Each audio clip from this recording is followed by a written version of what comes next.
Tick versus Tock, let's dive into a scam that could cost you thousands. Right now, fake Rolexes are flooding the market, and they're so good, even experts are getting fooled. Stick with me for the next few minutes, and I'll arm you with the 7 critical tells to spot a fake Rolex before you drop $10,000 on a dud. These fakes are getting scarily close to the real deal, but I'm breaking down exactly what to look for to save your wallet and your pride. Let's start with the first tell, the finishing on the brushed parts. Rolex is known for near-perfect craftsmanship. Every brushed or polished surface on a Submariner is flawless. The brushing on the authentic watch is super fine, almost silky. Now compare that to a $600 high-end replica. The fakes try hard to mimic this, and honestly, they're not bad. The polished case flanks and bracelet links look decent, but here's where it gets wild. The clasp gives it away. On the fake, the brushing on the clasp shows thin, straight machine lines. On a real Submariner, the clasp is smooth and pristine. You don't even need a magnifying glass to see the difference. It's that obvious. Moving to tell number 2, we're staying on the clasp, zooming in on the crown logo. On an authentic Rolex, the silver crown sits flush, with no visible welding seams or signs of attachment. It's like it was born there.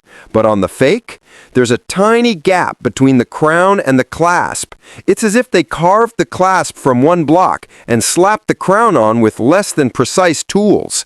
You might need a magnifying glass to spot this, but it's a dead giveaway. If you see any welding marks, your watch is likely a fraud. Now, tell number 3 is a fan favorite, and it's easy to spot when you hold the watch. The Rolex Submariner's glide lock is legendary. Smooth, adjustable, and effortless. Slide it up and down, and it feels like butter. But on the fake, it's a scratchy mess. Moving the bracelet feels like you're grinding gears, and you might worry you're breaking it. What happens next will surprise you. Despite the fake's clasp feeling decent overall, that scratchy glide lock screams inauthenticity. For tell number 4, we're heading to the dial, so grab your glasses. Rolex has tweaked their Submariner dial lettering over the years, especially since the 11660LN dropped in 2010. So don't rely on font changes to spot a fake. It's a rabbit hole. Instead, focus on the hour markers. On a real Submariner, they're filled with superluminova, glowing bright white with thin 18-karat white gold borders. The fake's markers, just as white, glowing the same blue in the dark, but the borders are thicker and likely not solid white gold.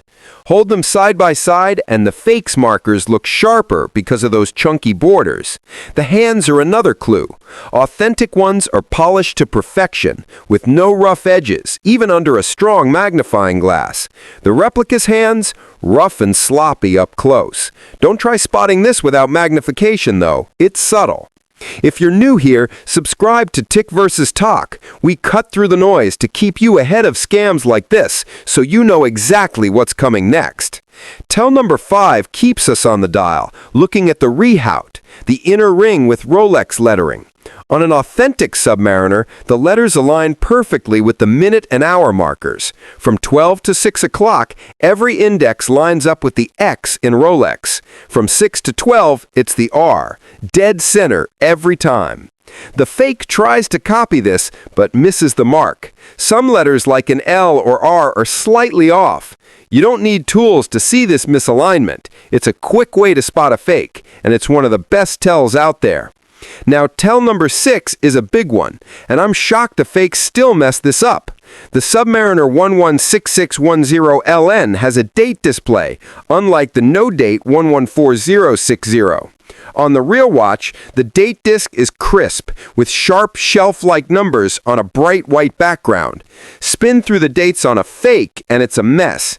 The black numbers look faded, with tiny specks of paint around them, especially on the 29th.